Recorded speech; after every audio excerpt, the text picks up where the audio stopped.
we've been looking forward to this session with you. This is a very special Feeling the Pulse because we will obviously have a deep dive into one subject, which is impact. It feels like an early Christmas present that we are able to share with you. So thank you for joining us. We have 5 destinations here, 5 cases, but we'll go into more details in a second. Jessica, can you share the presentation? I can. Brilliant.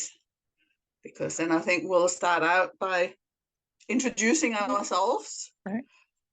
And I will start by saying I am Inge. I am Senior Changemaker with the GDS-M.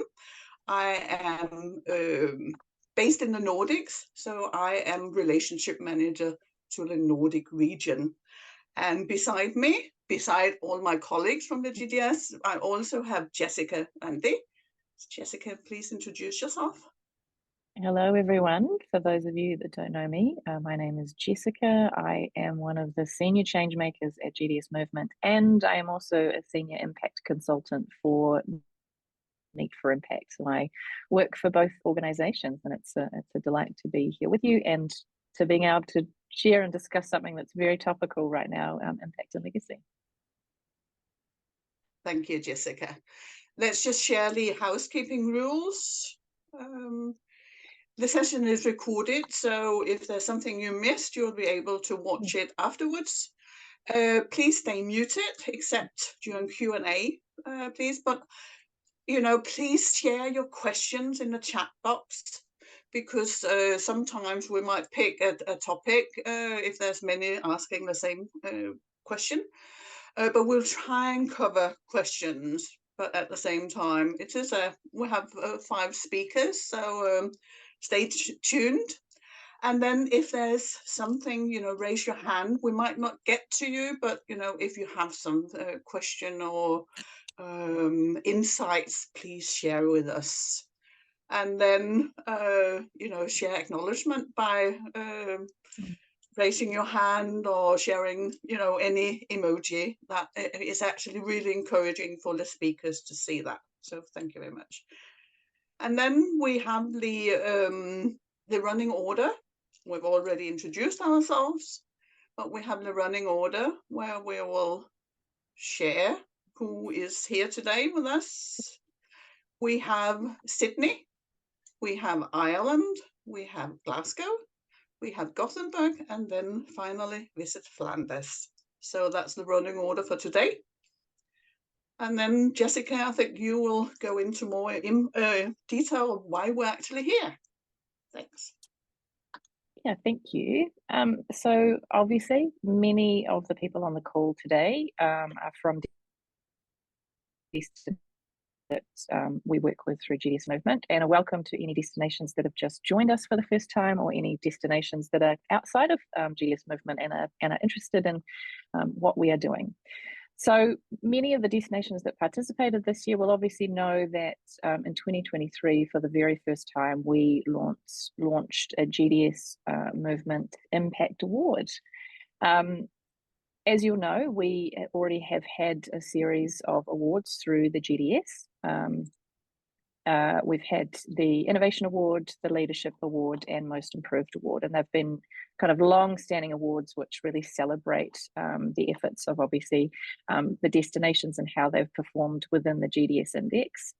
And this year, for the very first time, we added the Impact Award. And the reason behind this is because GDS-Movement and Meet for Impact have had a long-standing partnership for many years. And a couple of years ago, in partnership, launched an impact module through the GDS Academy, and that kind of set the scene for where we wanted to take impact through GDS and Meet for Impact over the coming years.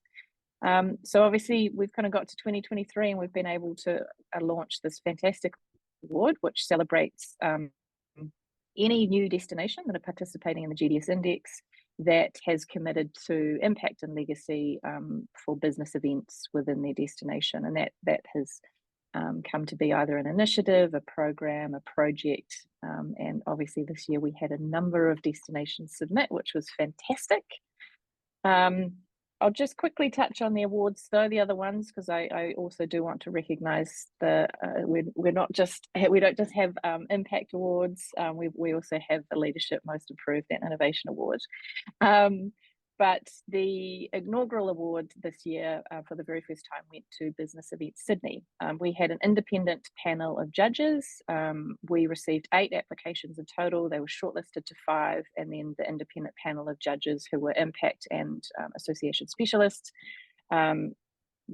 decided on their final selection, and it was awarded to Business Events Sydney. And essentially what Business Events Sydney have done is reimagine the role of business events and their destination. For those that are familiar with Sydney, they have spent many, many years working in the beyond tourism research.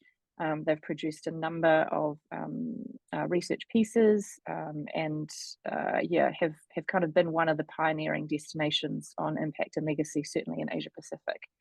So it was really great to then obviously recognise their next transition, which was taking what they'd learned from a research perspective and obviously building on that into a strategy and a framework. So without further ado, let's get started into some of our destinations. So here with us today to talk in person about the Business Events Sydney Impact Program is Inga Davidson. I'm going to hand over to Inga to introduce herself, and then we're going to get into a couple of questions talking a little bit about the initiative, how it's come about, and a few more things as well. So over to you, Inga, and welcome. Fantastic. Thanks so much, Jessica, for that introduction. Firstly, I'd like to begin by acknowledging the traditional owners of the land, the Gadigal country, from which I'm presenting today, and I'd like to pay my respects to elders past and present. So as Jessica said, my name is Inga Davison. I've worked at Business Events Sydney for just over a decade now, and my role is Research and Insights Manager. So I have been very involved in that decade of research that Jessica mentioned. So that has been our globally recognised power of conferences and beyond tourism benefits research that we've been engaged with the University of Technology, Sydney, over that period. And really the goal of that legacy research has always been educating governments that business events really have a much bigger contribution beyond the tourism sugar hit of direct expenditure. And I'm sure that that's probably what so many of you out there are also trying to achieve. So building on this research in early 2022, we wanted to look at how we could take that research to the next level and do more with it and really kind of step it up a little more. So we commenced a co-creation project with global consultants Meet for Impact at that time. And the idea of that project was really to tailor and formalise a unique to Sydney social impact methodology and framework. What we really wanted to do was support clients to identify goals and measure impacts over time of their business events that were going to be held in Sydney. So this project has been delivered or planned in 2 phases. Phase 1 we completed mid this year, and that was really the focus for the Impact Award program submission that we put through. Phase 2 is where we currently are, and we're now piloting the approach with 2 international association clients, co-creating and tailoring the framework process, identifying and developing our local impact ecosystem, tools and communications. And it's very much as we progress, we're evolving these things. Our first pilot event, the World Dental Congress, was held in September, and we're currently now working through our first impact report. Very exciting to hear, and I'm one of the consultants that have been working on this project with Business Events Sydney, which is a delight for me because I'm just across the Tasman Sea from the team in Sydney. So I've actually just come back from a week with the team in Sydney, which was fantastic. So Inga, about your program, tell us what are the things that you've learned so far? You're pretty new into impact and legacy compared to some other destinations. What are some of your learnings that you've taken away from this experience so far? Sure. Look, I guess our biggest learning is that it's really complex. It takes a lot more time than we anticipated and certainly a lot more resources.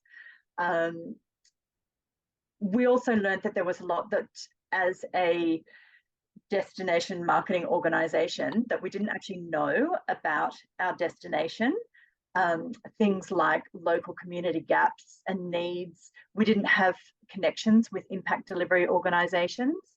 So to address this, we're really leveraging one of our existing very strong relationships with our local government council, the City of Sydney. So they obviously have a remit to improve citizen wellbeing within their local government precinct. And as we have previously been a member of their award-winning Sustainable Destination Partnership, we're also working with the city to really build and facilitate a collaborative social impact ecosystem, incorporating organisations that can help fill these knowledge and network gaps for us. So that's been a really big learning. Regarding time and resources, measuring social impact is really a much bigger beast than we initially envisaged.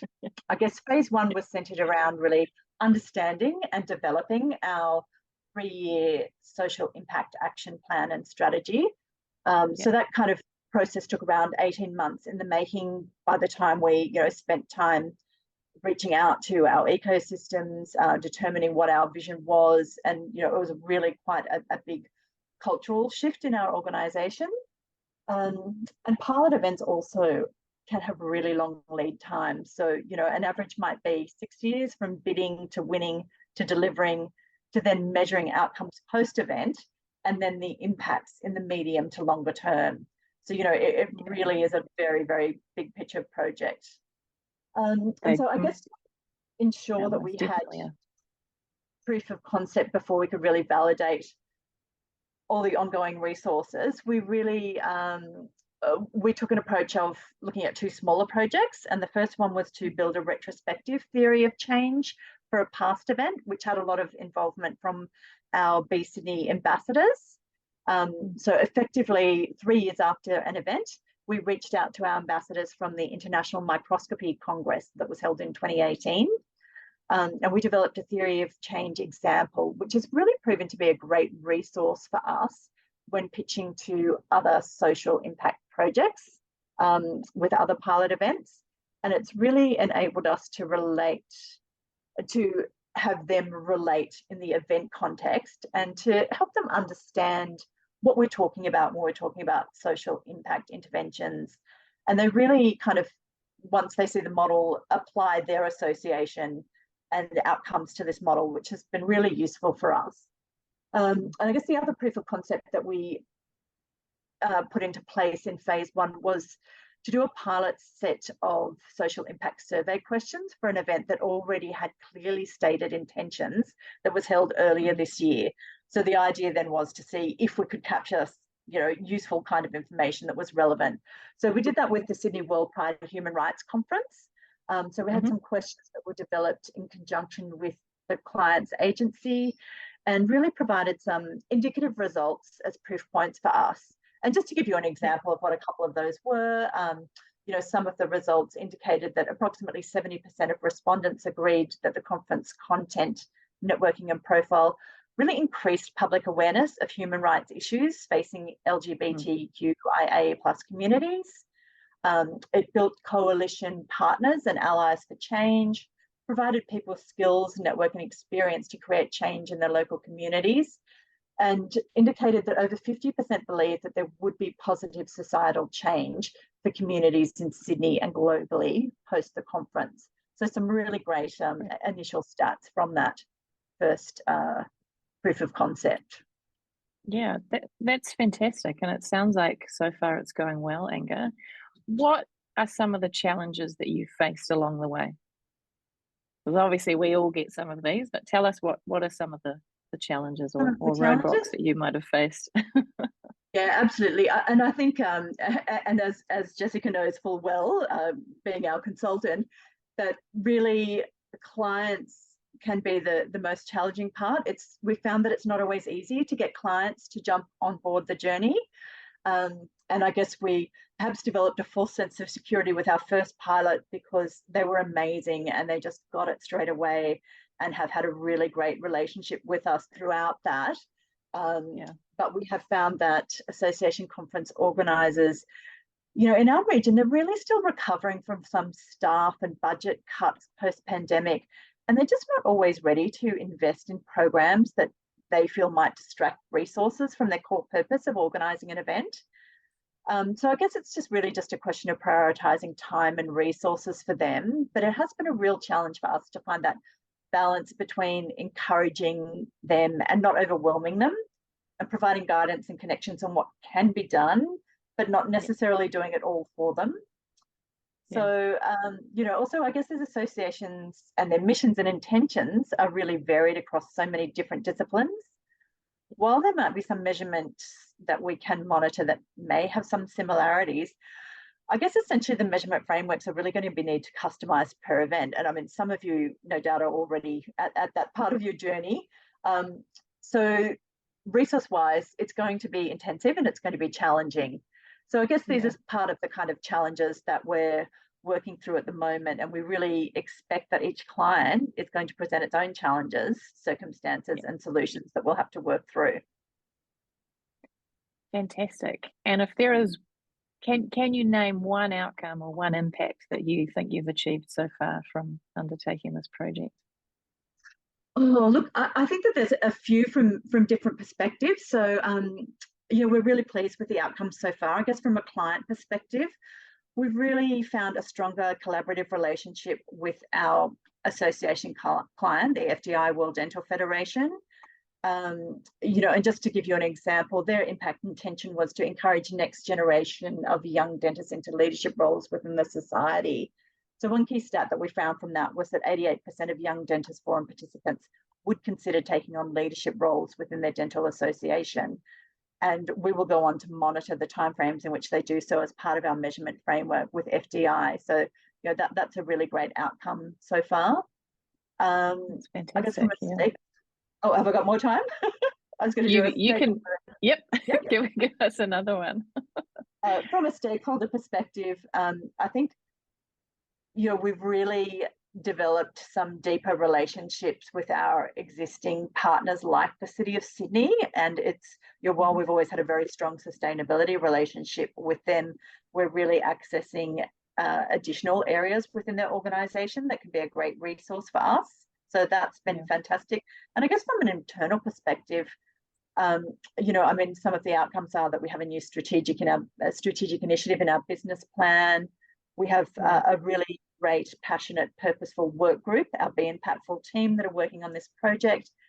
But more importantly, there's really been a shift in our culture and also in our employee value proposition towards local community purpose and impact. And I think for me, that's the most important thing, to really see that change.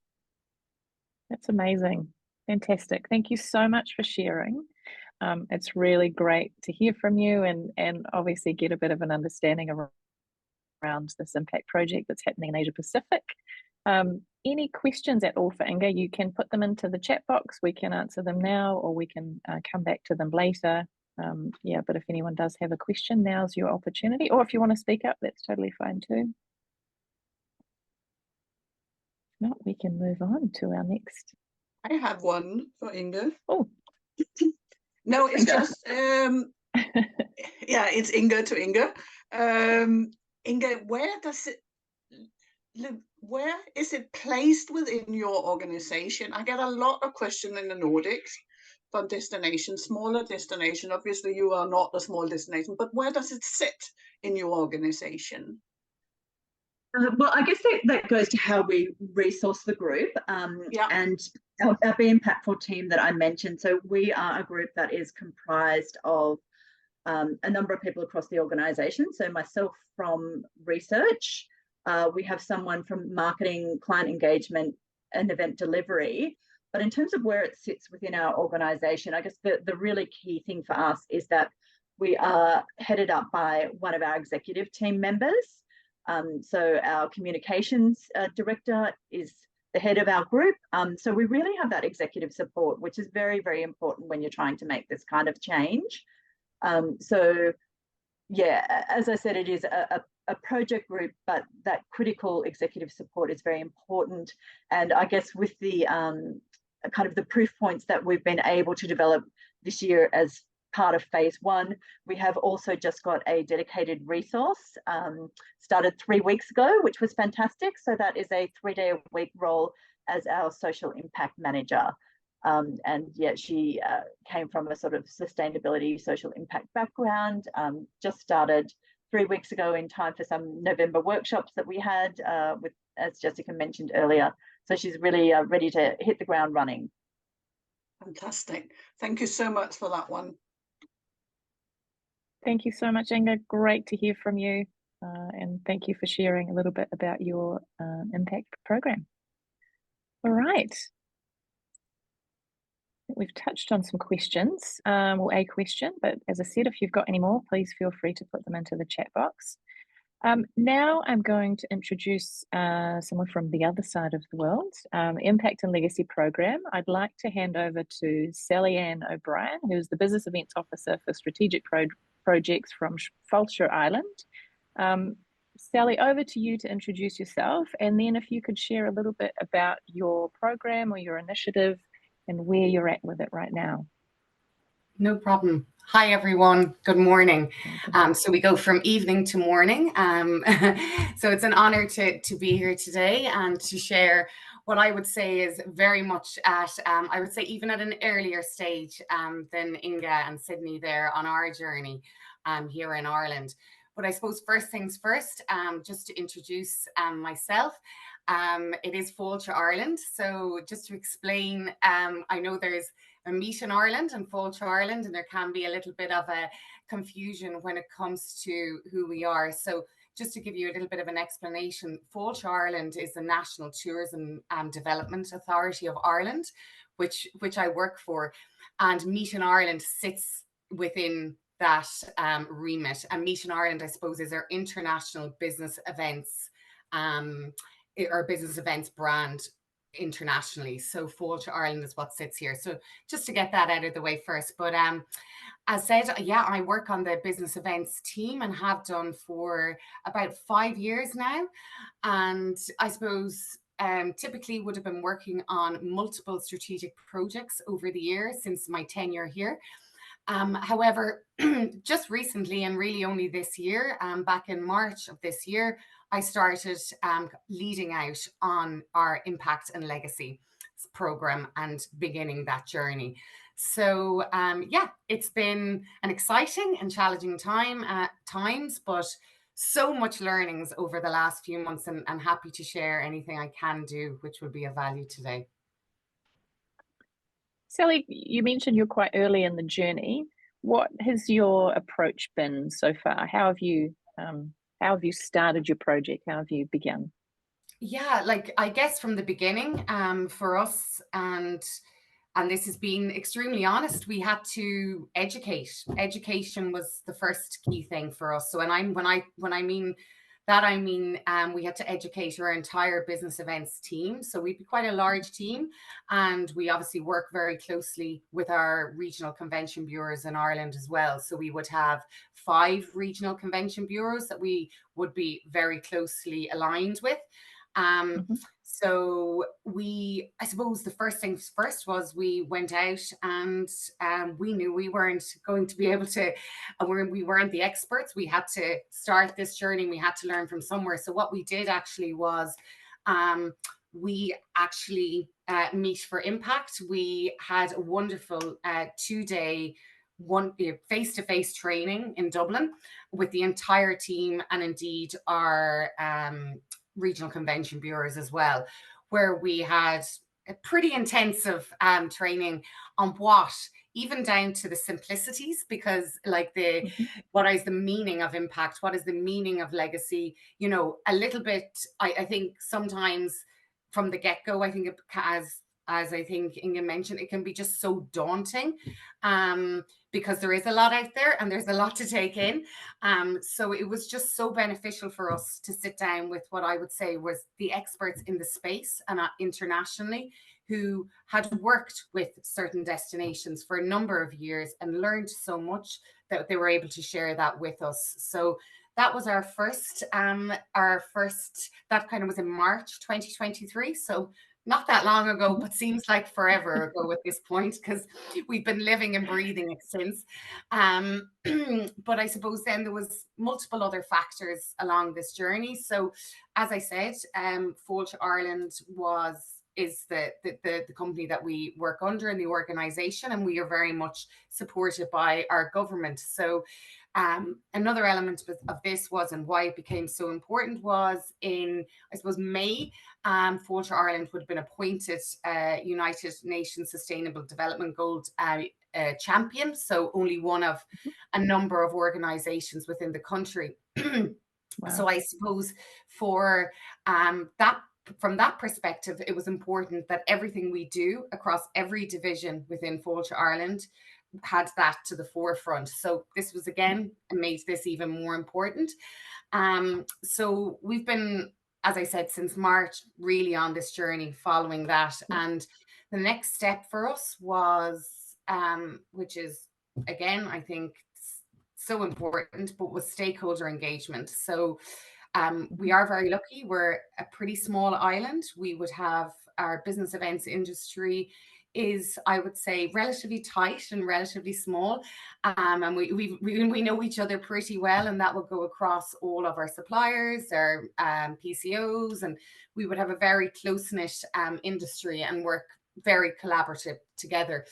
However, we wanted to make sure that we had not just the business events industry involved. We wanted to collaborate with the IDA, which is about foreign direct investment, with Enterprise Ireland, which is all about enterprise, with our, as Inga mentioned, with our city council, within Dublin, like all of these key stakeholders that, whilst we would have worked with in the past as an organization, I think really understanding the community impact, the social impact, and getting their buy-in from the get-go is important. So there was a working group established back in, I'm going to say it was May, where we started speaking about this and telling them about this was what was the broader impact of business events. It was no longer about this, about the economic impact, which was fundamentally all we were ever reporting on. So, and within that working group, there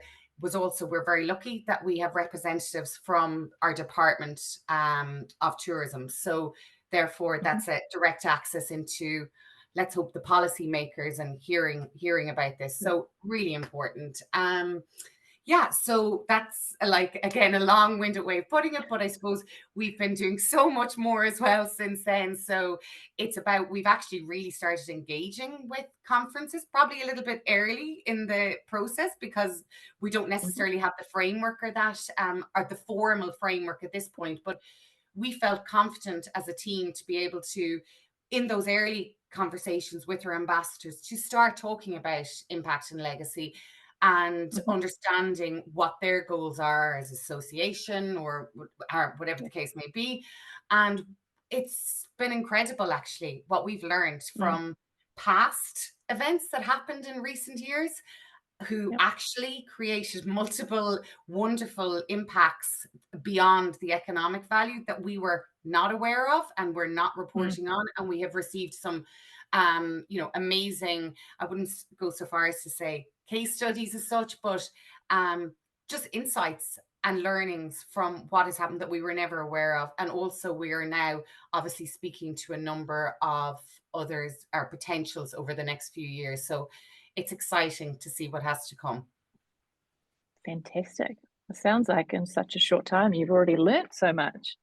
We have. Tell me what, I mean, you're still relatively early in. Tell me what some of the challenges are that you've experienced since you began. Okay, so for me, I would say, or for me and for all of it, and again, I think I'm going to be echoing some of what Inga said there. So it's actually really heartening that I think no matter the destination or, the stage of their journey, I have learned this from speaking to all of you guys, and also, over the last few months, meeting with other destinations who are on this journey and at different stages. We're all in the same, at the same stages, really, when it comes to some of the challenges. But for me, I would say it was the behavioral change actually, and changing mindsets. So again, it was how to, even with our PCOs, because as I said, we would work very closely with our PCOs, but you know, naturally suppliers PC that they would be looking at, you know, it would be all about the economic side really, and trying to change just the mindsets of our stakeholders, the mindsets internally. So that would be internal as well, because again, you're asked to report on this. Economic is obviously one of our key focuses, but to showcase more so reporting on the social side, I suppose, was the difficult one. We all know the environmental and sustainability is to the forefront for everyone now, but I think that behavioral mindset, but we're getting there. And there's a good bit of internal discussions and getting buy-in from the teams there. So I suppose another challenge was probably that we're quite a, well, I would say a large organization, not really, but about 500, but there's many different departments. So you would have the climate action department, for example, who would be very much focused on climate action. And then you also have our inclusivity department, which would be looking at DEI and all of that. And then you have business events. And then so it was about aligning as well with them and communicating with them and understanding what their goals were, because ultimately, and making them understand that how business events can actually influence a lot of those elements as well. So that was the other one. And then, education again. So we, I said we started from the get-go, but it's changing. It's ever changing. There's opinions out there that I think I've really studied something, if I'm honest. I read a lot, and, you know, I enjoy, but the only way I've learned is from everyone else. So, you know, hearing from everyone else and hearing their stories and how they went about it. But yeah, so that would be my kind of 3 areas of, I suppose, challenges that we've had. Okay. And if you were to describe one thing that you've learned so far, your biggest takeaway from starting this project, what do you think that is? I suppose, and I think I'm echoing some of what Inga said. It's okay. But I suppose we would say it has made us closer to a number of areas, whether it's our stakeholders internally, so, or indeed our peers from across the world and all of that. So I think we've built up some great relationships on this, and that would be, you know, one of the key really positive outcomes of this. I think I also as well mentioned earlier about understanding and learning, you know, from past conferences. We found that so heartening. We recently hosted our conference ambassador recognition awards. We hadn't hosted them for quite some time, but it's basically an award ceremony where we awarded over 100 of our conference ambassadors who brought international conferences to Ireland over a 4-year period. And as part of that, we introduced, it was typically the economic value or the delegate numbers that was the criteria in order to be one of these appointed or awardees. However, for this year, again, it was about education, but we wanted to ensure that those ambassadors who were attending this event, or those stakeholders, or potential ambassadors, because there was a lot of elements to this event and showcasing our ambassador program. We wanted to really highlight that we are now focusing more on the social side. So we did introduce a social impact award and a sustainability award. And it was really asking those 100 odd, 104, I believe it was, but 104 odd conferences, if they could tell us about their event. It was a simple questionnaire. Where was the impact? You know, how did they align? What did they do? Strategies, things like that. And we had independent judges and everything looking at this. And it was, whilst I wouldn't, the numbers, number one, shocked me about how many we didn't anticipate to get as many to apply, especially on the impact side. And the stories and what we received was just incredible. So and really, like, it was beyond, you know, there was policy changes, there was obviously community elements, there was a number of different things that because of that event that they were able to showcase the massive broader impact that it had for the local area. And the good thing about that was as well, it was very much a regional spread. So it wasn't just in Dublin, it was across our regions as well. So it was really heartening. So yeah, it's just another very good outcome that we've seen. But now it's about working with the future ones and in a more formalized manner and ensuring that, and then the measurement as well, which we all talk about, and ensuring that we actually, you know, are able to report on that element as well. So yeah. Fantastic, and great to get that feedback from, you know, so many of these past conferences, and that they are also recognizing the impact and legacy that they're taking or undertaking, you know, within a destination. So wonderful. All right. Well, any questions at all for Sally Ann before we move on? I think Jess has got a question. Hi, Jess. Go, Jess. Hi, Sally Ann. Thank you for sharing your journey. It's fantastic. I was just wondering while you were speaking about buy-in and excitement, do you know in general which has come first, buy-in from your different teams or excitement about the positive impact that business events can have? Have you seen a pattern there at all? When you say, sorry, Jess, just to clarify, do you mean is buy-in the first element, and then did you say excite? Did you say? Yeah, I'm kind of asking. Yeah, yeah, exactly. Because what's behind it is I'm interested in what triggers behavior change, and I guess other destinations could adapt if there's a clear pattern, you know. And I'm sure that the media impact has covered this, but I'm just curious.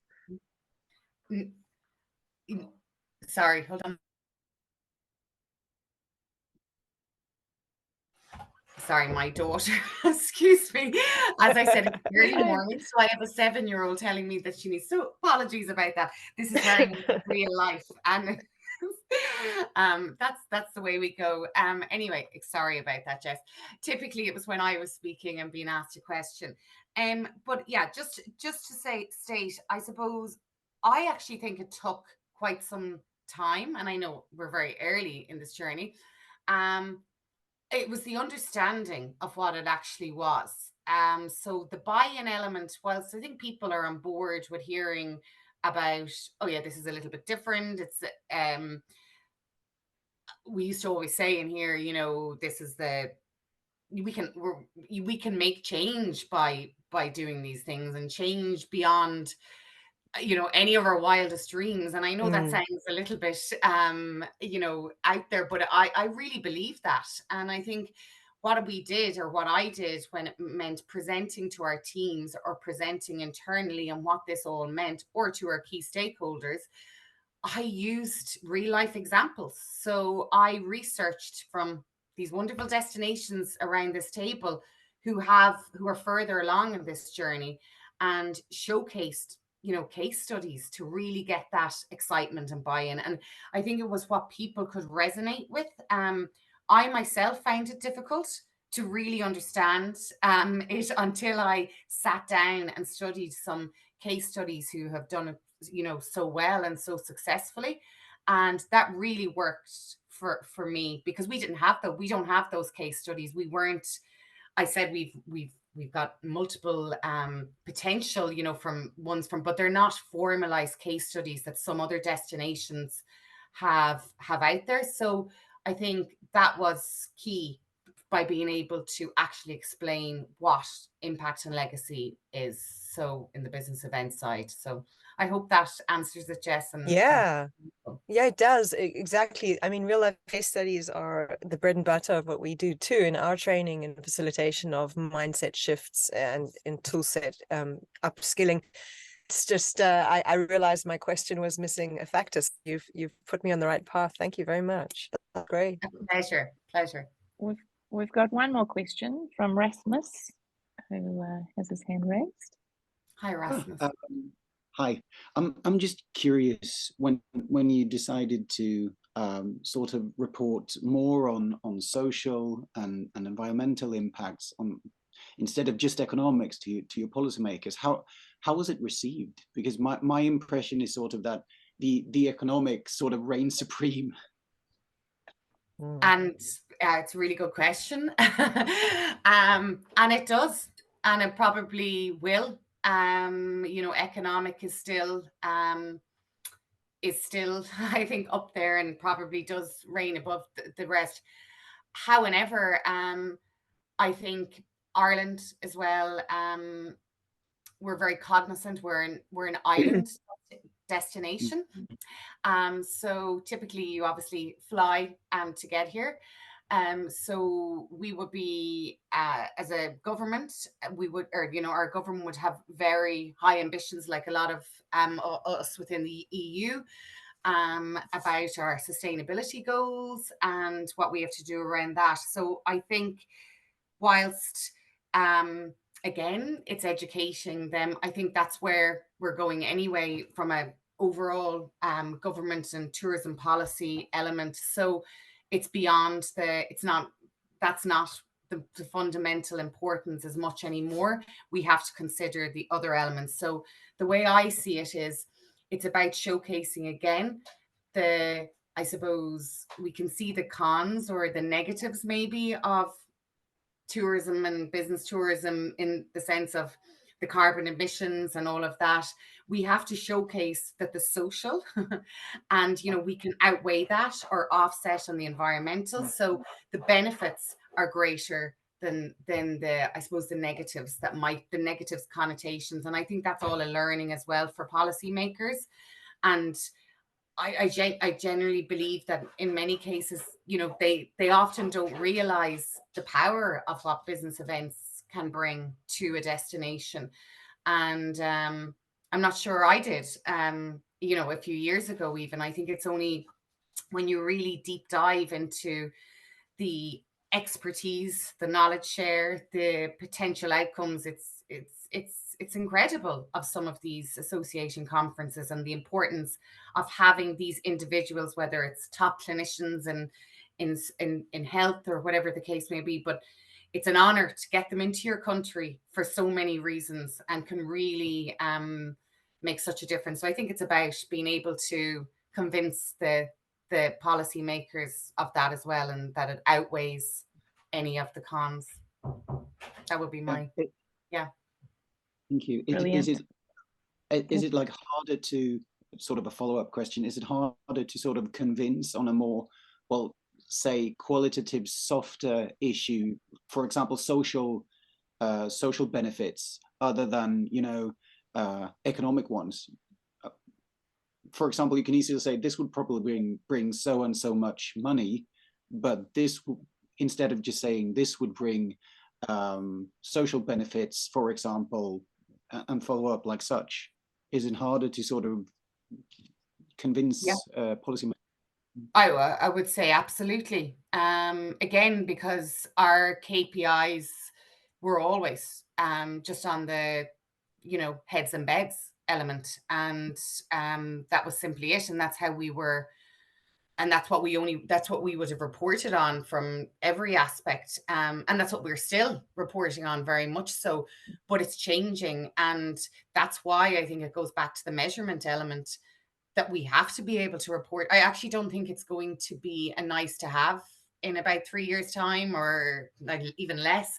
I think it's going to be a mandatory that we're going to have to be able to report on that greater materiality side of it. But yeah, at the moment that would be difficult, very difficult to be able to it is to report on that and to convince them that you know. And again, it's long term as well when you're talking about, there's short term impacts, but it's this buy into the long term legacy, and that's something we can't report on for a number of years. So after an event takes place, so there's all of those factors to consider. But what I would say, I think the mindset and the behavioral change, and going back to that, it is changing from every, and it's certainly in Ireland anyway. And I just feel with everyone, be it our key stakeholders or indeed, you know, departments that are sitting at the table, the understanding is there that this social impact and this greater, broader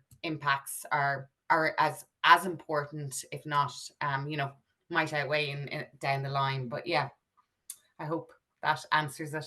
Not sure it does. Yeah, it does. Thank you very much. My pleasure. Great. Thank you so much, Sally-Ann. It was really great to hear about your journey and your project that you've got underway. So thank you for taking the time to share with us. Pleasure. I am going to hand back to my colleague Inga now for the next round of case studies. Thank you, Jessica. And we head immediately across the water to Glasgow with a positive impact team. I love that. Helen, share with us. Yeah, so, I am Helen Davidson. I'm the sales manager at Glasgow Convention Bureau, and I am also one of the members of the Convention Bureau's Positive Impact and Legacy team. So kind of similar to, I think, what the other destinations had mentioned is, you know, we have been very used to reporting on the economic impact of a conference in the city. But I think, you know, we want to move beyond that and start looking at the social impact or potential for social impact that having, you know, the world's best minds meeting in Glasgow can have. We have been delivering legacy events since way back in 2010 we started, and it's very much been something that we've been doing unofficially in addition to kind of the support that we offer generally to conferences. So it's something that we've not really been measuring up until now. And then I think it's one of those things, it's always been anecdotal, you know, it very much those activities that we've done have been kind of siloed between the association that we've worked with and the particular contact at the Convention Bureau. So we sort of gathered together some of the minds within the Convention Bureau. Anecdotally, we discovered that we actually had a huge bank of case studies of things that we'd done for our clients. So it meant we really thought we don't actually need to reinvent the wheel. Every time we have a potential for creating some public engagement or some legacy event in the city, we actually have quite a good experience to draw upon. So our plan as the Positive Impact team was really to create a sort of a bank of case studies, so record and collect that historical data of events that we've done, and to kind of look at creating a legacy blueprint going forward so that we don't have to start from scratch every time, and really just sort of, you know, from there take the step to hope that we will increase the amount of public engagement and the social impact that these conferences can have in Glasgow. That's brilliant. I think it's a new approach, looking back instead of always looking forward. What resources have you committed to this?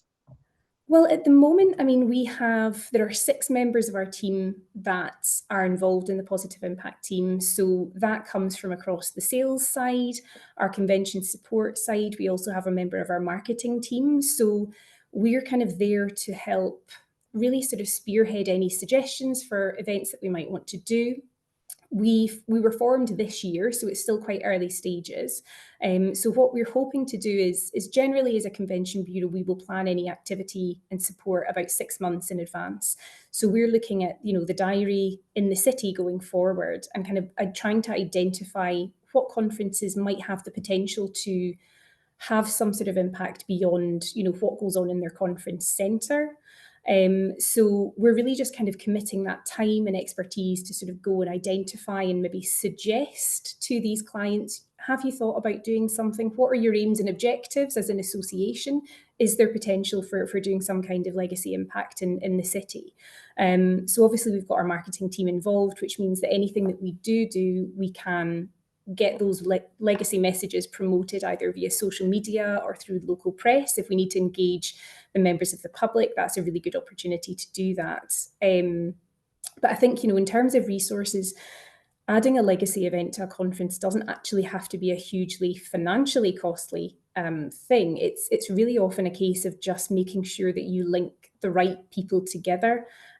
We are fortunate that we've recognised there are a number of organisations across Glasgow and the city that can already engage and work with the community in various ways, be it charities or social enterprises. And I think very often it's just a case of linking perhaps our association or our conference organisers in with those people who maybe are already delivering some of the services that they perhaps want to roll out as part of their conference legacy. So it's really just kind of linking up the right people, I suppose, to help deliver those events.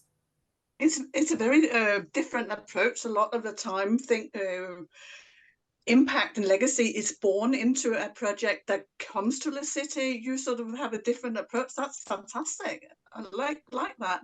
What's the challenges that you face with that approach? I think probably very similar to what the other two speakers have mentioned so far. The challenge is often trying to get that buy-in from associations or conference organisers. You know, we appreciate that they are often in the run-up to their conference, they're quite stretched for time. Yeah. You know, they might perceive it as quite a daunting task. So I think a lot of the time people are reluctant to just take that first step. You know, what we as a convention bureau are here to do is to really try and take some of that pressure off them. And as I say, maybe link them in with people who can support them so they don't have to, you know, start from a standing start. You know, we can hook them up with local charities who could potentially help them reach areas of the community that they might want to. And I suppose another is logistical challenges. You know, we had an event this year. We had Britspine, who were hoping to do a back health awareness day in the city. And actually one of the main challenges for them was trying to source a venue in which to host this event. We wanted to do it in a public shopping centre to get the best footfall, but they had a huge public liability insurance requirement. So, you know, things like that were things that we really needed to overcome. And again, that was where the Convention Bureau could come in. You know, we have lots of contacts at lots of different venues. So it was kind of up to us to help try and facilitate that and make it as easy as possible for the client. I think probably, as everyone has said, it's often hard to measure the outcomes of these events. And that's, you know, from way back in 2010 when we did a project with the World Parkinson's Congress that met in Glasgow. We've not really been measuring or tracking the success of these events. So they're very nice anecdotally, they're a lovely press release, but actually we want to kind of make sure that we have something physical and tangible in place to measure. So we are now introducing a KPI as part of the Convention Bureau's kind of ambitions for the year. So this year it was more of an unofficial. We wanted to try and deliver about 4 different public engagement events in relation to conferences. We've almost doubled that. So we will then now put in place some KPIs for 2024 for the delivery of some of the events that we've got next year. And I think probably also one of the key sort of challenges is to try and maintain that momentum. You know, it's all very well and good for a client to have a conference and deliver some really interesting positive impact across the city one year, but we want them to then replicate it going forward. You know, we can be very enthusiastic as a destination, but ultimately we want the conference's next destination to also be able to deliver some positive impact and legacy event there. So it's kind of creating a legacy within a legacy, I suppose, to try and just ensure that there is that momentum taken forward to subsequent destinations too.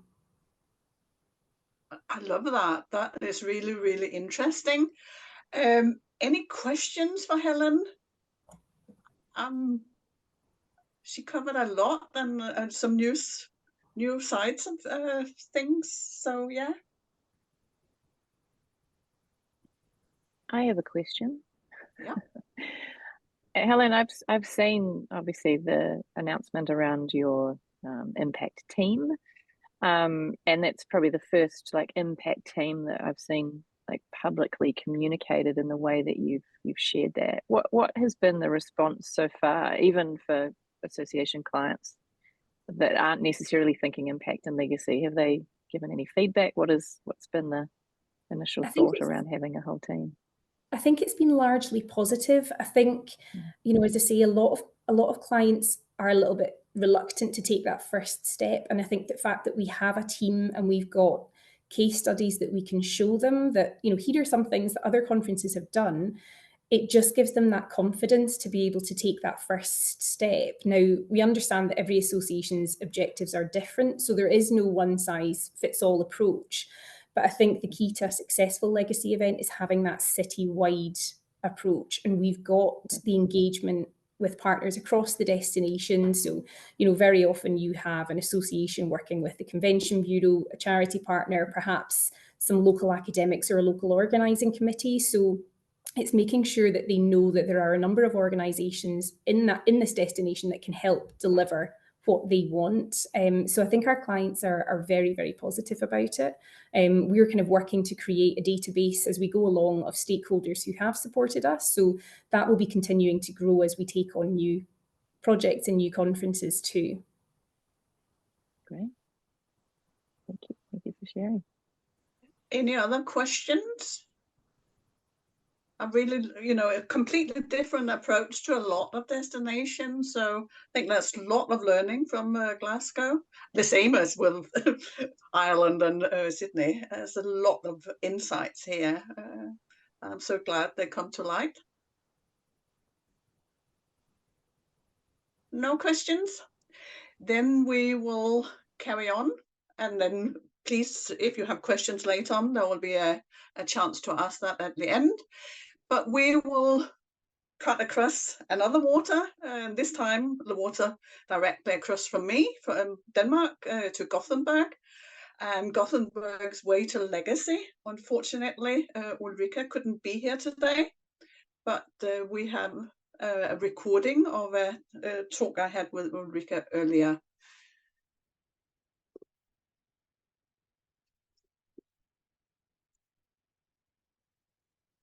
I talked to Ulrika earlier in the week, and here's our conversation. Hi, my name is Ulrika Scoliège, and I work for the Gothenburg Convention Bureau in Sweden as a senior project manager. For many years now, Gothenburg has used meetings and public events to contribute to change. For example, public events are used as test beds for sustainable solutions. Associations are encouraged to add a public seminar to their meeting when appropriate, and so on. But there was a need for a more systematic approach. So a couple of years ago, we created Gothenburg Way to Legacy. It's a three-part framework consisting of a method where we work together with organizers and local stakeholders to identify needs and challenges, what change needs to be achieved, the goals to be set, and activities that can contribute towards those goals, and how we will measure the outcome. We also have a toolbox that contains concepts and cases to be inspired by, and those can be used for strategic work to create long-term impact, or tactical activities for shorter-term value creation. And the third part is the community support, and that's a collection of non-profit organizations and companies with social responsibility, and they provide opportunities for fundraising or donations and volunteering if that's requested. And this three-part structure of Gothenburg Way to Legacy enables engagement regardless of the level of client and stakeholder ambition and resources. And it's inclusive, and it aligns with our belief that it's better that many do something rather than only a select few do a lot. So it pushes clients and local stakeholders in a positive direction. And that's also the philosophy of the overall Gothenburg sustainability efforts. And this framework builds on a long tradition of stakeholder collaboration and existing networks and platforms to tap into. So Gothenburg has always had a sector-based approach when it comes to attracting meetings, and therefore the impact and legacy efforts also align with identified sectors and development areas. For example, we work closely with the Regional Economic Development Agency, identifying areas where meetings can have an impact on talent attraction. And impact and legacy are now also important parts of the City of Gothenburg's Destination Development Program and its action plans for meetings and events. And at the DMO, there is an organization-wide impact strategy group, and that consists of our sustainability strategists. We have 2 representatives from the CVB and 2 from the events department, and also 1 from the trade and industry group. And the purpose of this group is to further embed the way of working into the organization and to build knowledge and develop and learn from each other and to fine-tune Gothenburg Way to Legacy and to work towards fulfilling the goals that we have in our action plans.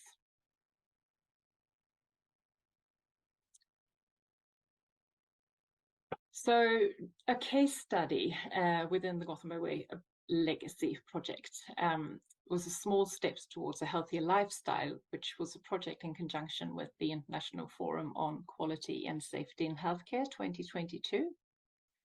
The meeting has a strong population health and prevention track, and it seeks to involve society and citizens.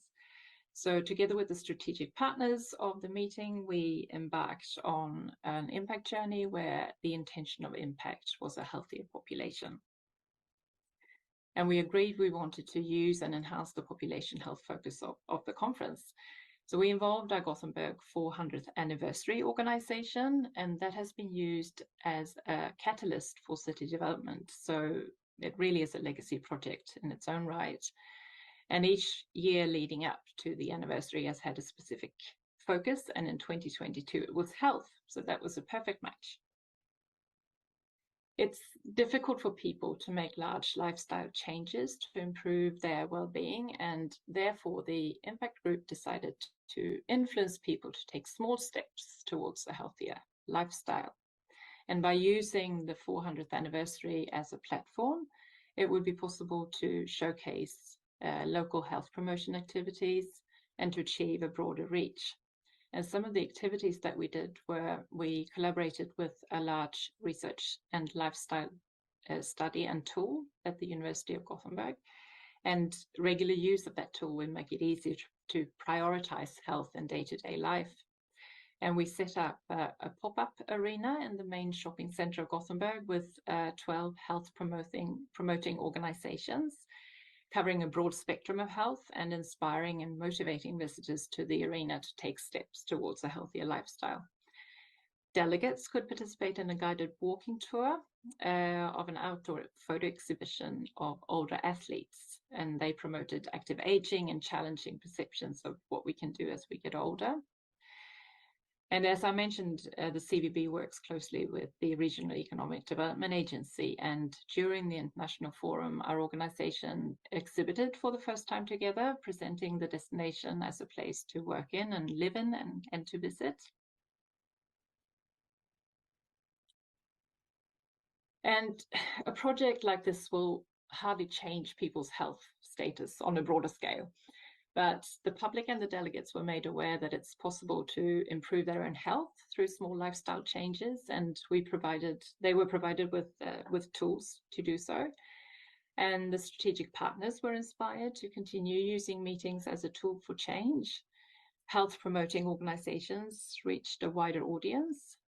And what is exciting is that it will be possible to measure if our project contributed to better well-being for some people. In 2025, the researchers of the lifestyle tool will evaluate how many were helped by the tool and how many experienced better health. And we also achieved intensified collaboration with the Regional Economic Development Agency. So we now do these activities more often, and we have a closer relationship from it. And on a general level, I would say that since working more strategically and systematically with impact and legacy, the training of clients and local stakeholders and colleagues has led to a better understanding of the value and the power of meetings and events to create positive change.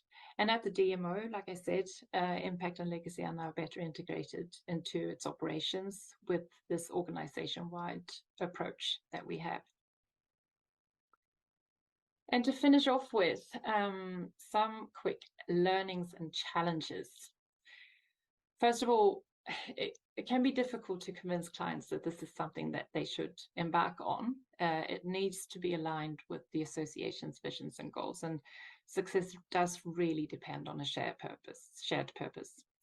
It's it's time consuming, and therefore it's important to make sure that there are the necessary resources available, and also have a clear definition of responsibility and to be structured.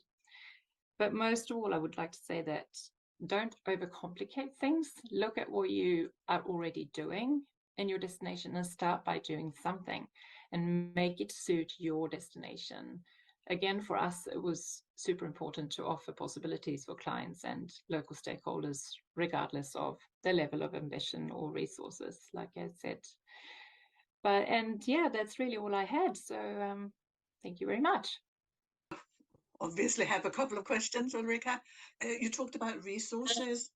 What are the resources that you have allocated? Is it budget or humans? Or it's people so far, it's not people. necessarily attached to a budget yet. It works a bit differently. So we work, like I said, both with meetings and public events. And the public events side, it's funded slightly differently, and so they have a separate budget.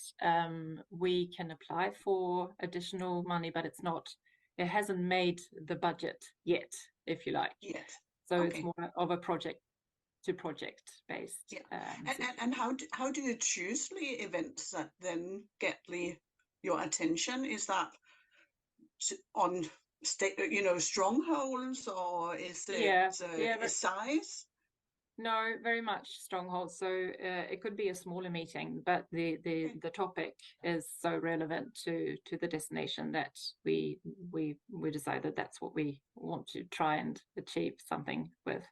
And like I said, I mentioned this a couple of times with the Regional Economic Development Agency, we very clearly define, areas within areas we should apply for meetings, and then within those areas, if there are specific areas where they need more talent, international talent, then they will make an effort around that.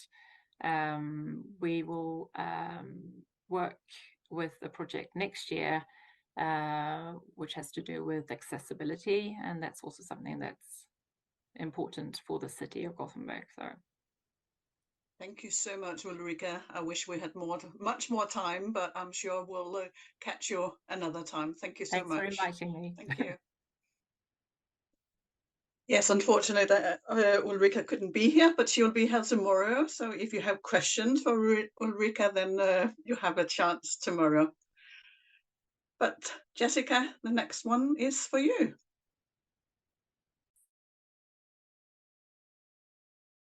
Helps if I unmute myself. The last case study of today's session is from, it's called the Legacy Project, and it is from Visit Flanders Convention Bureau. And I'm delighted to introduce Gemmeke, who is an international association expert who's been leading the Legacy Project for Flanders. And I know they're well advanced in their thinking and some of the things that they've been producing. So I'm going to hand over to Gemmeke now to introduce herself and share a little bit about your initiative and where you're up to. Welcome. Thank you very much, Jessica, and good morning, good afternoon, good evening to the audience. Great to be here with you all today. And thank you for the opportunity for sharing our story of the Legacy Project. So maybe, as Sally ended, maybe I'll just introduce Visit Flanders first. So Flanders is the northern region of Belgium, also known for chocolate and beer, but that's not what we're going to talk about today. But we are mainly famous for our cities like Antwerp, Bruges, Ghent and Leuven. So we are really a regional governmental agency, but working very closely with our cities. I did prepare a few slides, so if that's okay with you, I just go through the slides, and then very happy, of course, to go then. I might just back to the question if you have them. Yeah. For a second, just give me a second. I just need to update them.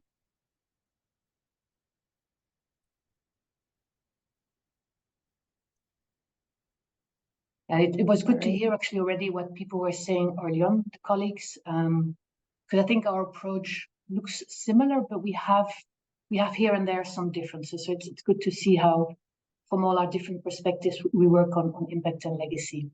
And while the slides are coming up, maybe I can start first of all with the why. I think for us, it's been very important. Jessica, you can go to the next slide, and the one after is really like, why do we do this? And with Flanders, we started actually already a few years ago. I think it was before the pandemic. Something that we tried to forget, but at some point there was this pandemic. But just before, with the agency and together with all the partners in the region, we were looking at our future, at the future of the tourism sector, but also the meetings industry. And we realized there were actually quite a lot of changes, a lot of trends and challenges around us. As you can see on the slide, of course, there was everything around, the economic crisis we just had. The pandemic still had to come, but we had problems like over-tourism happening in different destinations. There were issues with, what are we going to do if everything becomes digital? And then, of course, climate. I think, we all know our industry is very CO2 heavy, just by the fact we fly everywhere. So all these things were happening, and we were like, okay, but what do we want for a destination, for a region in the future, knowing that these things are becoming more and more intense? So we basically went through a paradigm shift. We said, like, okay, we're not going to be going for more, but we want to do it differently. We want to basically turn it around and say, well, tourism or congresses, business events are going to become a means to an end and not an end goal anymore. So that was kind of something, I wouldn't say a shock, but it was definitely something that all of us went, okay, we do agree that we have to do things differently if we want to become future-proof and if we want to be resilient, considering all these, changes coming our way. So we then went for our purpose. Next slide, please. And we said, okay, well, as a destination, we want to make sure that people are happy.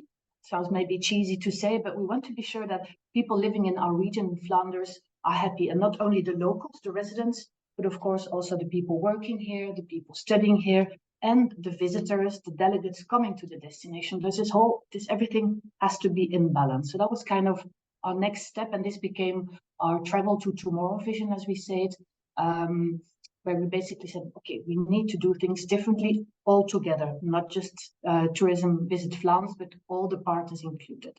So, and if we then look at the next slide, you see that we had to translate this into business events. What does it mean, this vision of means to an end, flourishing destination, everything in balance? Well, we said, well, congresses become thing for good, and we want to go from more to better congresses. Again, this sounds, of course, very easy to say. It sounds nice on paper and on a screen, but how do you then really go about it? So our next step was to say, okay, well, it sounds like, we need to work on value. We need to create extra value for people coming here, for the locals. We need to work on impact and legacy. And I think at that time, the word legacy impact started to come, we started to talk about it and hear about it. And we said, okay, let's go for impact and legacy. But we like, okay, how do we then look for those congresses that become better and not more?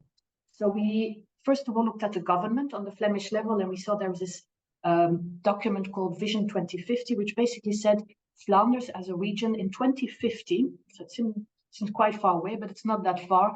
We want to be more green, we want to be more social, and we want to be more tech digital savvy.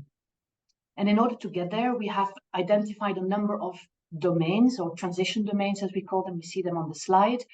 Basically, these are clusters, economic clusters, research clusters, also touristic assets at the bottom, because we are about tourism. Those are the domains that we want to work with, because we know there are ecosystems in these domains developing in the region. And if we work on congresses in those domains, it makes sense, because there's already an ecosystem and they are working towards those three pillars of green, social, and digital. So that was kind of our next step. But then, of course, we needed to start our journey towards creating or attracting those congresses. So if we then go to the next slide, you see our legacy journey started then a couple of years ago, well, actually 3 years ago, where we first did a very small project of 6 months, very short. Okay, we're going to do 6 months with a few partners and consultants, and we'll know how to do this. The result was this lovely booklet. We have here the picture of on the slide, but we realized actually we didn't go deep enough at all. It's like, okay, well, this is not the right way. We need to start again. So we did. So we got 2 years time. So in terms of resources, our management said, okay, we give you 2 years. You are 3 people on the project. You can engage a consultant. So I've been working with the team of Meet for Impact for 2 years. And you go, you start and you make something. So the purpose here was really, we said, okay, well, let's look at how to do this. So the main purpose of our project, of the legacy project, was to co-develop, I have to say, a new methodology, a new way of working. I even like to say a new business model almost, on how to generate positive impact with your congresses and your stakeholders. For this, we said, well, we need to work together with our local stakeholders and the international associations, of course, together. We also realized that we needed to engage very specific local stakeholders to work on this. So we started to create a community called the Legacy Makers, which are basically Flemish experts in those different domains you saw on the other slide, who are happy to carry out this message of impact and legacy, but also door openers that say, like, okay, if we bring this Congress in your domain, who do we need to talk to in your ecosystem to really make sure that we can generate impact on different levels in different parts of the ecosystem? And as you know, we felt that impact and legacy is very much an international story. It's not something we do just in our little region of Flanders. It's like, let's open up and let's see if we can share and learn from other destinations. So we started a year ago this alliance, this International Alliance for Impact, where we're about 30 destinations, where it's sounds very basic, but we really want to share and learn from each other as we are doing today. Like, okay, how do you start about it? What are your learnings? You know, what are your tips and tricks on working with impact and legacy? The end goal, as you can see, we're coming closer to the end of the project at 23, is going to be a handbook. We've also decided in the meantime, the last months, to create a digital platform where basically if people start the methodology, which is a 4-step methodology, they actually go online as well. They get different physical workshops, but also a number of workshops and learnings online. So we've really been expanding, if you like, the learning trajectory on how to generate positive impact. And I'm happy to say, I think this has only been working really because we have been doing the legwork. We'll actually really be, you know, we've had 5 associations, 4 associations and 1 big sports event coming to Flanders, and all those local organizing committees were crazy enough in a way maybe to say, okay, we'll join you Flanders in this trajectory, in this project. We don't know where it's going, but we're happy to co-develop with you and see how we can indeed create this methodology for the future, so we can really make a difference with our congresses and events. So that's been a great learning already. Then if we go to the next slide. All right. No worries. So we've been hearing it a few times, Nid, that the challenge is involving our, motivating your stakeholders to join in, because you have a very wide group of stakeholders. Of course, you have everything around the international association, your clients, as we call them, but you have your local partners. In our case, it's our cities who are our primary stakeholders, and we've been really working very closely with them to see, okay, well, this is really important for your city. We do this together. And it's taken us a little while because it's, as we said earlier in the session, it's about education, it's about learning, it's about raising awareness. Why we do this is something we have been repeating in all different shapes and forms for people to understand why do we do this and why do we change towards more impact. So this is a slide that we like to show people to make it more tangible. That it's about you in your city making a difference. It's about you as an association making a difference for your members, for instance, and for you as a legacy maker or an expert to really also set a new milestone, for instance. Yeah. Okay, the next slide, please. So the impact so far, if you look at the next slide, I'm actually really happy to say that the biggest impact has been that we've been adding new trajectories, new cases of associations wanting to start this journey towards generating impact. So the project is not finished yet. The handbook is not printed yet, if you like, but we already have people telling us now, okay, Gemmeke, we really like this idea. We want to start with you. And interestingly enough, we've had this 4-step methodology sounds pretty heavy. It's 1 or 2 years work. So we said, let's start with light versions as well. So let's just maybe do 1 or 2 workshops where we kind of align people's ideas around impact. So that's what we've done. And you do see that when you have these meetings, they become so interesting that people after the light version say, actually, can we maybe go to the next step, like the medium level, or can we go for the full package? So we do see if you have the time, if you give the time to your stakeholders and your partners and clients to get the ideas, the heads around it, it does evolve and they want to do more. So that's been a real impact for us. And I think the fact that we saw the alliance, the other destinations as today being really like, okay, we need to do this together, the steady growth there, and also the growth of the legacy makers, that people in the destinations do start understanding the importance, has been so far the real impact for us. And then the next slide. Sorry, Jessica, making you work. No, yeah, it's fine. And so we've had, of course, some real concrete results. We've had a few of those associations that had their congress, like European Forum for Primary Care. We've had ISIC as well. And the good thing is we've had them going through a part of the trajectory, actually have impact reports, which are finalized. We've had the World Champs of Breaking, which took place a few months ago. So that's kind of been happening so far. I do have to be honest, there's also a couple of cases we lost where we did start with a trajectory, for instance, the hands-on Congress. It's about how museums can be more open towards children, especially children in difficult situations, from difficult social background. And it was a very interesting project because we saw a lot of engagement from stakeholders, but there we learned that the main stakeholder, the key person who had to carry through the project at the end, dropped out and said, like, it's not a priority anymore. So we lost, if you like, we couldn't go through with that project of hands-on. On the other hand, because there was so much engagement from different cities, we are looking at maybe doing it in other cities. So just to say that it's learning, it's hitting the wall, but also continuing after. So there will be a playbook coming up. We are looking at training the trainers next year, because I think, as we all know, it's not just us doing this. We need to make sure that all partners, in our case, in our convention bureaus in the cities, also work on this with their partners. So we need to keep extending the training, and we are still learning a lot as well. We are looking at organizing an impact day next year in June, and you're all very much invited to join, like where we bring different people together on the topic of impact. We'll be doing a communication campaign next year, which is called about creating your own milestones, and we'll continue building the ecosystems in those 11 domains to make sure we keep attracting those congresses to generate the right impact. Okay, I think one more slide. Our challenges, of course, it wasn't always that easy, and we're still having challenges, but I think that's good, because then you need to rethink every time what you do. I've been saying it a few times already, but the why. Do keep repeating why you're doing this, where we're coming from. It's not just the meetings industry or destinations wanting to do this. It's within society. There's a lot happening. So I think if you do bring the broader picture, people do understand it. Check the commitment beforehand. It's not that you have to have contracts signed, although we've had a few cases where people were really enthusiastic, and then we start a journey and then they suddenly drop out for different reasons. So do avoid that. Make sure you have a list of criteria where you check if people, do have the resources, have the right mindset. Is it aligned with their vision? Is it aligned with the different visions of the partners? So do check a few things before you really go into that. Alignment, very important between the different stakeholders, and you can do workshops for this as well.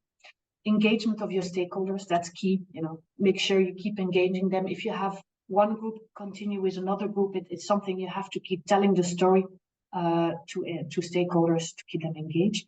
And do train, do keep learning. It's not that we're not at the end at all. We're finishing officially this, this co-development, but we do hope to continue working, and maybe we'll do a new development later. And it's definitely something that's very fluid and flexible and developing. So we're not at the end yet. I think there's maybe one more slide, Jessica. Just checking as well on my side. Yeah, the biggest learnings, as you've seen in my slide, it starts with a vision. I think it really helps with the fact that it's coming from research and analysis before, like something that's being thought through. It's not just, well, let's do this, but there is a real structure, there's a basics, there's strategy. You do need resources, let's be honest. You need people, you need time, dedicated team. Co-development has been a great experience. Just don't do it in your corner. Do open up, allow for other people to join in, to share ideas. Take the time to fail and to learn. I think it's by failing that we learn, as you know. And don't forget to share your best practices, your ideas, as we do today, to learn again and to help others. And you, by listening to other people, you also learn. So it's definitely something we need to keep doing in our community with our peers as well. So, well, I think that's it. Thank you very much. Thank you so much. That is a wonderful presentation, and you've covered kind of all the things that we want to talk about. But I do have a question. Okay. Because one thing I picked up on, and I haven't worked on this project specifically, but you talked about working on an event, a sporting event, I guess is how you've categorized it, versus a business event.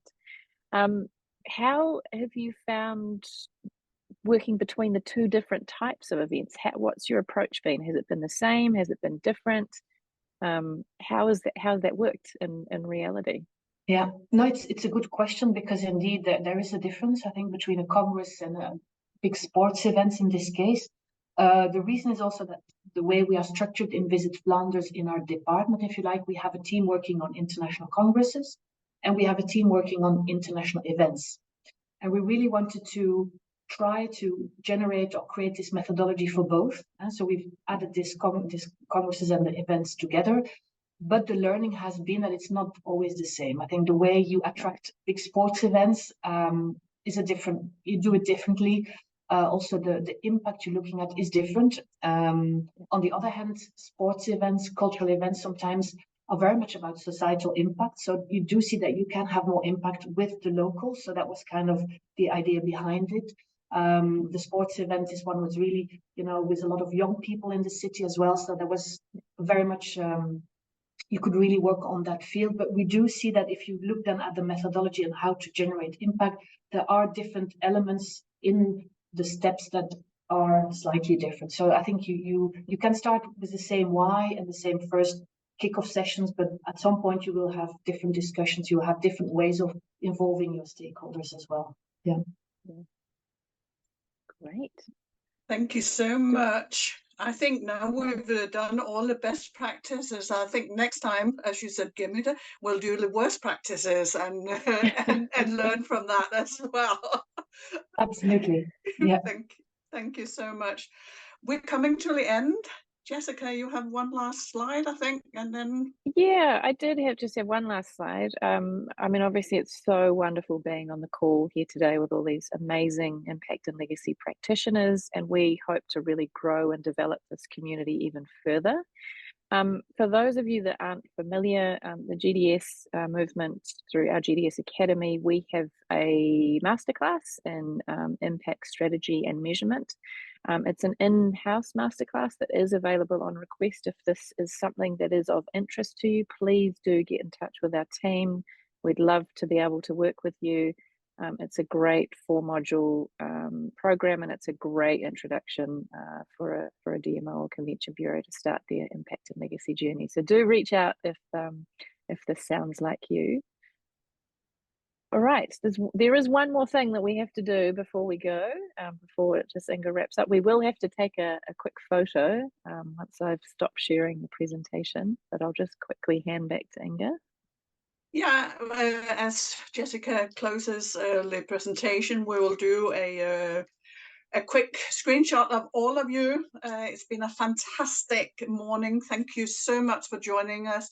Please put on your camera, and we will do a Christmas card wave and say thank you and thanks for joining us. More tomorrow afternoon, European time, if you want to learn more. Some of the case studies will be the same, some of the people will be the same, but there will be, Ulrika will be there in person, and there's from Glasgow, there's a different person as well. So thank you so much for your time, and sorry for overrunning, but and not have time for more questions. Thank you so much. Thank you for joining us, everyone. It's been wonderful.